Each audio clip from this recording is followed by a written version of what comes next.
किधर जा रहा है? नया पैर को लिखने गया था किधर भाई? क्लास में। तर नमस्कार मित्रांनो, तुमच्या सगळ्यांचं स्वागत आहे आपल्या 52व्या दिवशी. आपण करत आहोत 90 डेज चॅलेंज. त्याच्यामध्ये आपण खातोय सगळं पौष्टिक क्लीन एकदम डाएट करून, काम करून आपण जिमसुद्धा करतोय, बॉडीसुद्धा बनवतो. त्याच्यामध्ये मला काही लोक असे म्हणतात का रे वय झालं आहे तुझं, आता मी आहे ॲक्च्युली 34 वर्षाचा, वय झालं आता जिम करून काय करणार, तर त्यांच्यासाठी वय बघून नाही तर मनाची तयारी करून करावी लागते.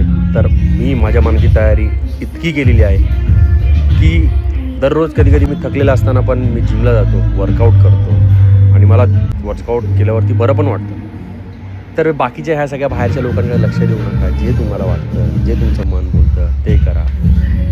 तर ह्याच्या आधी माझं वजन होतं 115 किलो आणि आता हे माझं 83 किलो. इतका फरक आलेला आहे जिम केल्यामुळे, डाएट केल्यामुळे. तर आपण आता वर्कआउट आपला कंप्लीट झाला आहे, तर आपण भेटू उद्याच्या भागात.